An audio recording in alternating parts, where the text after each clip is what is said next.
मंगल भवन अमंगल हारी द्रवो दशरथ अजिर बिहारी। जय सिया राम जय जय सिया राम, गौरी शंकर जय हनुमान। आज हम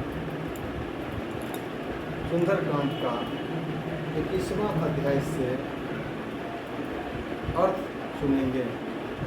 सभी श्रोता ध्यान से सुनेंगे।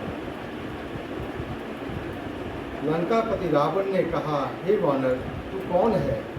किसके बल पर तूने वन को उजाड़ कर नष्ट कर डाला? क्या तूने कभी मुझे कानों से नहीं सुना? रेसठ, मैं तुझे अत्यंत निशंक देख रहा हूँ। तूने किस अपराध से राक्षसों को मारा? रे मूर्ख, बता, क्या तुझे प्राण जाने का भय नहीं है?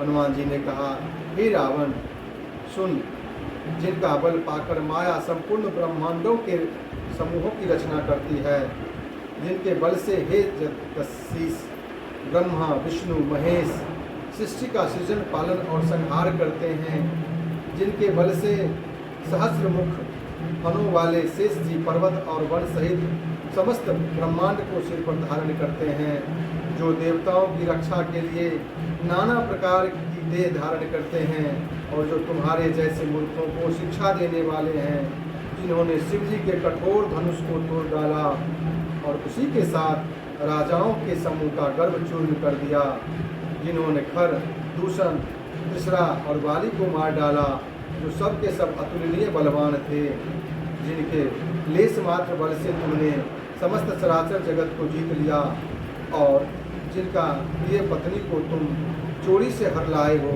मैं उन्हीं का दूत हूँ। मैं तुम्हारी प्रभुता को खूब जानता हूँ। सहस्र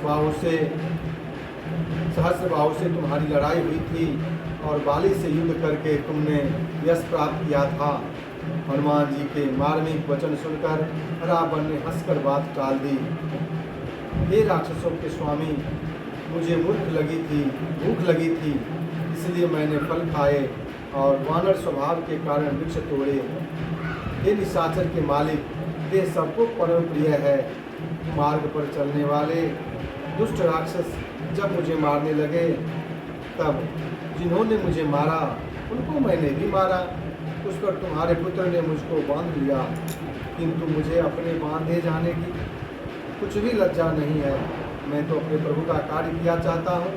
हे रावण, मैं हाथ जोड़कर तुमसे विनती करता हूँ, तुम अभिमान छोड़कर मेरी सीख सुनो। तुम अपने पवित्र कुल का विचार करके देखो और भ्रम को छोड़कर भक्त भयहारी भगवान को भजो, जो देवता, राक्षस और समस्त चराचर को खा जाता है। वह काल भी जिसके डर से अत्यंत डरता है, उनसे कदापि बैर ना करो, और मेरे कहने से जानकी जी को दे दो। हर के शत्रु श्री रघुनाथ जी शरणागतों के रक्षक और दया के समुद्र हैं। शरण जाने पर प्रभु तुम्हारा अपराध भुलाकर तुम्हें अपनी शरण में रख लेंगे। तुम श्री राम जी के चरण कमलों को हृदय में धारण करो और लंका का अचल राज तुम करो। ऋषि पुलिस्त जी का यश निर्मल चंद्रमा के समान है, उस चंद्रमा में तुम कलंक ना बनो। राम नाम के बिना वाणी शोभा नहीं पाती। मद मोह को छोड़कर विचार कर देखो। हे देवताओं के शत्रु, सब गहनों से सजी हुई सुंदरी स्त्री भी कपड़ों के बिना शोभा नहीं पाती। राम विमुख पुरुष की संपत्ति और प्रभुता रही हुई भी चली जाती है, और उसका पाना ना पाने के समान है। जिन नदियों के मूल में कोई जल स्रोत नहीं है, अर्थात जिन्हें केवल बरसात का ही आसरा है, वे वर्षा बीत जाने पर फिर तुरंत ही सूख जाती है। हे रावण, सुनो, मैं प्रतिज्ञा करके कहता हूँ कि राम विमुख की रक्षा करने वाला कोई भी नहीं है। हजारों शंकर, विष्णु और ब्रह्मा भी श्री राम जी के साथ विद्रोह करने वाले तुमको नहीं बचा सकते। मोह ही जिसका मूल है, ऐसे अज्ञान जनित बहुत पीड़ा देने वाले तम रूप अभिमान का त्याग कर दो, और रघुकुल के स्वामी कृपा के समुद्र भगवान श्री रामचंद्र जी का भजन करो। यद्यपि हनुमान जी ने भक्ति, ज्ञान और वैराग्य और नीति से सनी हुई बहुत ही हित की वाणी कही, तो वह महान अभिमानी रावण बहुत हंसकर व्यंग से बोला कि हमें यह बंदर बड़ा ज्ञानी गुरु मिला। रे दुष्ट, तेरी मृत्यु निकट आ गई है। अधम मुझे शिक्षा देने चला है। हनुमान जी ने कहा, इससे उल्टा ही होगा, अर्थात मृत्यु तेरी निकट आई है, मेरी नहीं। यह तेरा मतिभ्रम बुद्धि का फेर है, मैंने प्रत्यक्ष जान लिया है। हनुमान जी के वचन सुनकर वह बहुत ही कुपित हो गया और बोला, अरे इस मूर्ख का प्राण शीघ्र ही क्यों नहीं हर लेते। सुनते ही राक्षस उन्हें मारने दौड़े। उसी समय मंत्रियों साथ विभीषण जी वहाँ आ पहुँचे। उन्होंने सिर नवाकर और बहुत विनय करके रावण से कहा कि दूत को मारना नहीं चाहिए, यह नीति के विरुद्ध है। हे गोसाई, कोई दूसरा दंड दिया जाए। सबने कहा, भाई यह सलाह उत्तम है। यह सुनते ही रावण हंसकर बोला, अच्छा तो बंदर को अनुभव करके भेज दिया जाए। मैं सबको समझाकर कहता हूँ कि बंदर की ममता पूंछ पर होती है, अतः तेल में कपड़ा डुबोकर उसे इसकी पूंछ में बांधकर फिर आग लगा दो। जब बिना पूंछ का यह बंदर वहाँ अपने स्वामी के पास जाएगा, तब यह मूर्ख अपने मालिक को साथ ले आएगा, जिनकी इसने बहुत बड़ाई की है। मैं जरा उनकी प्रभुता समर्थ तो देखूं। यह वचन सुनते ही हनुमान जी मन में मुस्कुराए और मन ही मन बोले कि मैं जान गया, सरस्वती जी इसे ऐसी बुद्धि देने में सहायक हुई है। रावण के वचन सुनकर मूर्ख राक्षस वहीं पूंछ में आग लगाने की तैयारी करने लगे। पूंछ के लपेटने में इतना कपड़ा लगा और घी तेल लगा कि नगर में कपड़ा, घी और तेल नहीं रह गया। हनुमान जी ने ऐसा खेल किया कि पूंछ बढ़ गई। नगरवासी लोग तमाशा देखने आए कि हनुमान जी को पैर से ठोकर मारते हैं और उनकी बहुत हंसी करते हैं। ढोल बजते हैं, सब लोग तालियां पीटते हैं। हनुमान जी की नगर में फिराकर फिर पूंछ में आग लगा दी। अग्नि को जलते हुए देखकर हनुमान जी तुरंत ही बहुत छोटे रूप में आ गए। बंधन से निकलकर वे सोने की अटारियों पर जा चढ़े। उनको देखकर राक्षसों की स्त्रियां भयभीत हो गईं। उस समय भगवान की प्रेरणा से 49 पवन चलने लगे। हनुमान जी अट्टहास करके गरजे और चढ़कर आकाश से जा लगे। देह बड़ी विशाल परंतु बहुत ही हल्की फुर्तीली है। वे दौड़कर एक महल से दूसरे महल तक चढ़ जाते हैं। नगर जल रही है, लोग बेहाल हो गए हैं। आग की करोड़ों भयंकर लपटें झपट रही हैं। हाय बप्पा, हाय मैया, इस अवसर पर हमें कौन बचावेगा। चारों ओर यही पुकार सुनाई पड़ रही है। हमने तो पहले ही कहा था कि यह वानर नहीं है, वानर का रूप है, कोई देवता है। साधु के अपमान का यह फल है कि नगर अनाथ के नगर की तरह जल रहा है। हनुमान जी ने एक ही क्षण में सारा नगर जला डाला, एक विभीषण का घर नहीं जलाया। शिव जी कहते हैं, हे पार्वती, जिन्होंने अग्नि को बनाया हनुमान जी उन्हीं के दूत हैं, इसी कारण से वे अग्नि से नहीं जले। हनुमान जी ने उलट पुलट कर सारी लंका जला दी। फिर वे समुद्र में कूद पड़े। पूंछ उठाकर थकावट दूर करके फिर छोटा सा रूप धारण कर हनुमान जी श्री जानकी जी के सामने हाथ जोड़कर जा खड़े हुए। हनुमान जी ने कहा, हे माता, मुझे कोई चिन्ह पहचान दीजिए, जैसे श्री रघुनाथ जी ने मुझे दिया था। तब सीता जी ने चूड़ामणि उतार कर दी। हनुमान जी ने उसको हर्षपूर्वक ले लिया।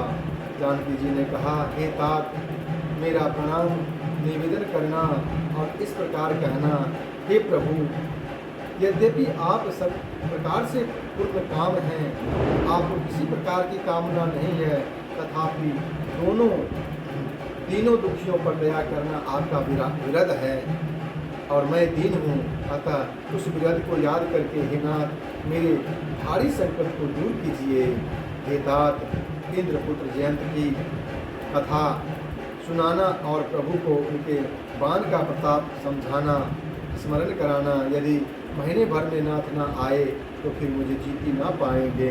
हे हनुमान, कहो मैं किस प्रकार प्राण रखूं हे तात। तुम भी अब जाने को कह रहे हो। तुमको देखकर छाती ठंडी हुई थी। फिर मुझे वही दिन और वही रात। हनुमान जी ने जानकी जी को समझाकर बहुत प्रकार से धीरज दिया और उनके चरण कमलों में सिर नवाकर श्री राम जी के पास गमन किया।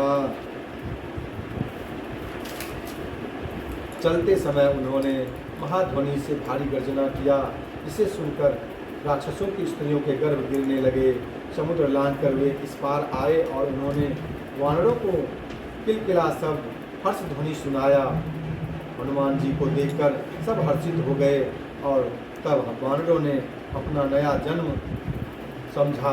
हनुमान जी का मुख प्रसन्न है और शरीर में तेज विराजमान है, जिससे उन्होंने समझ लिया कि ये श्री रामचंद्र जी का कार्य कर आए हैं। सब हनुमान जी से मिले और बहुत ही सुखी हुए, जैसे तड़पती हुई मछली को जल मिल गया हो। सब हर्षित होकर नए नए इतिहास पूछते कहते हुए श्री रघुनाथ जी के पास चले। तब सब लोग मधुवन के भीतर आए और अंगद की सम्मति से सबने मधुर फल खाए। जब रखवाले बरसने लगे तब मूसों की मार मारते ही सब रखवाले भाग छूटे। उन सब ने जाकर पुकारा कि युवराज अंगद वन उजाड़ रहे हैं। यह सुनकर सुग्रीव हर्षित हुए कि वानर प्रभु का कार्य कर आए हैं। यदि सीता जी की खबर ना पाई होती तो क्या वे मधुबन के फल खा सकते थे। इस प्रकार राजा सुग्रीव मन में विचार कर ही रहे थे कि समाज सहित वानर आ गए। सबने आकर सुग्रीव के चरणों में सिर नवाया। कपिराज सुग्रीव सभी से बड़े प्रेम के साथ मिले। उन्होंने कुशल पूछी। तब वानरों ने उत्तर दिया, आपके चरणों के दर्शन से सब कुशल है। श्री राम जी की कृपा से विशेष कार्य हुआ, कार्य में विशेष सफलता हुई है। हे नाथ, हनुमान ने ही सब कार्य किया और सब वानरों के प्राण बचा लिए। यह सुनकर सुग्रीव जी हनुमान जी से फिर मिले और सब वानरों समेत श्री रघुनाथ जी के पास चले। श्री राम जी ने जब वानरों को कार्य किए हुए आते देखा तब उनके मन में विशेष हर्ष हुआ। दोनों भाई स्फटिक शिला पर बैठे थे। सब वानर जाकर उनके चरणों पर गिर पड़े। दया की राशि श्री रघुनाथ जी सबसे प्रेम सहित गले मिले और कुशल पूछी। वानरों ने कहा, हे नाथ, आपके चरण कमलों के दर्शन पाने से अब कुशल है। जामवान ने कहा, हे रघुनाथ जी सुनिए। हे नाथ, जिस पर आप दया करते हैं उसे सदा कल्याण और निरंतर कुशल है। देवता, मनुष्य और मुनि सभी उस पर प्रसन्न रहते हैं। वही विजयी है, वही विनयी है और वही गुणों का समुद्र बन जाता है। उसी का सुंदर यश तीनों लोकों में प्रकाशित होता है। प्रभु की कृपा से सब कार्य हुआ। आज हमारा जन्म सफल हो गया। हे नाथ, पवन पुत्र हनुमान ने जो करनी की उसका हजार मुखों से भी वर्णन नहीं किया जा सकता। तब जामवान ने हनुमान जी के सुंदर चरित्र श्री रघुनाथ जी को सुनाए। वे चरित्र सुनने पर कृपा निधि श्री रामचंद्र जी के मन को बहुत ही अच्छे लगे। उन्होंने हर्षित होकर हनुमान जी को फिर हृदय से लगा लिया और कहा, हे तात, कहो सीता किस प्रकार रहती और अपने प्राणों की रक्षा करती हैं। हनुमान जी ने कहा, आपका नाम रात दिन पहरा देने वाला है।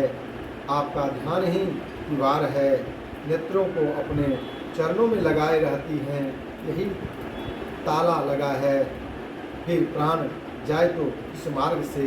श्री राम जय जय राम, जय जय जय विघ्न हनुमान मंगल